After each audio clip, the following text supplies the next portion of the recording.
everyone. This is Lauren and Ron. I'm Lauren. This is Ron. And we're bringing you this week. I'm the good looking one. I'm the good looking one.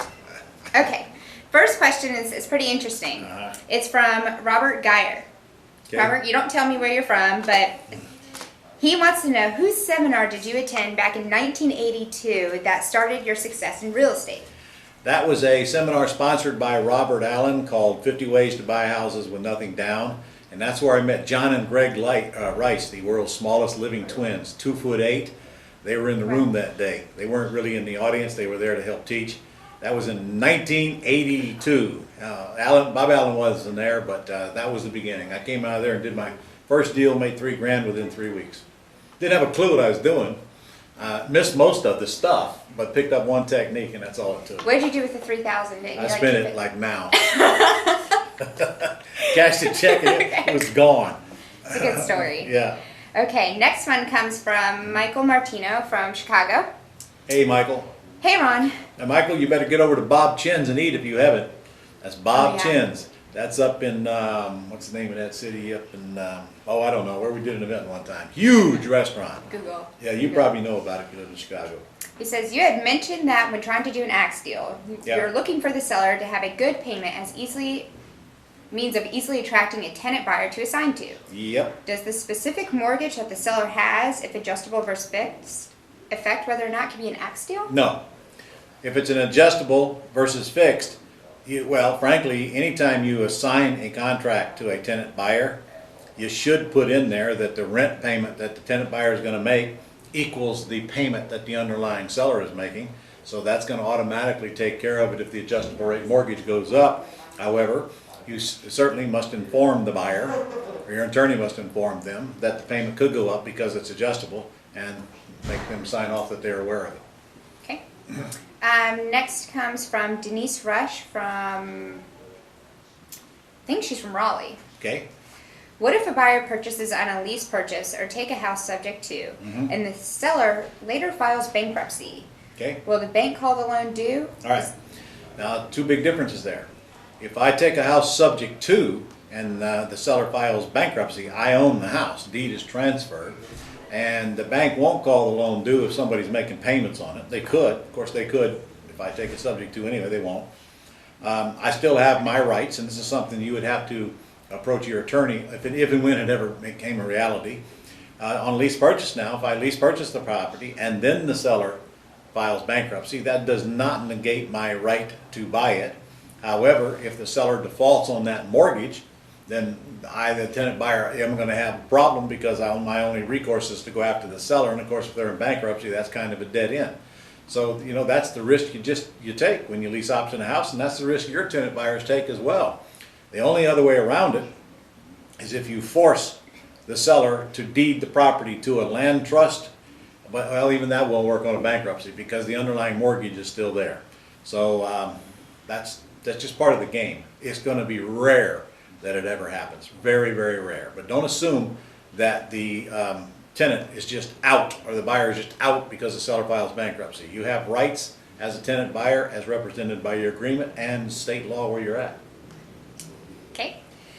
Quentin Freeman, he's from North Carolina. Okay. How do you close with homeowners who are located out of state? Well, was it Clinton or Quentin? Quentin.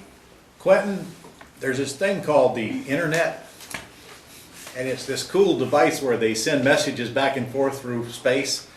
And so the answer is they email the documents, they sign them, and they scan them, and they put them back in and send them back. We just got through doing that. We're sitting here right now at a FSBO deal-a-thon that we just finished up, and we just sent out a purchase and sale agreement and a letter of intent and a lease purchase agreement. We did just exactly that.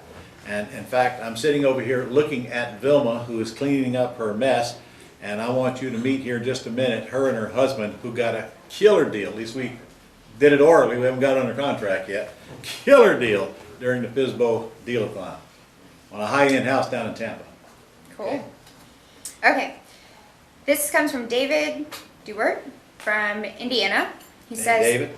I've been getting a number of return to sender not deliverable as addressed, unable to forward from my direct mails. Got it? Most sellers do not have good results when Googled, as suggested to locate these advisable sellers? What is the You can't, difference? you can check with your post office on that, David, but I believe you can still put on the envelope, if you want, forwarding address requested.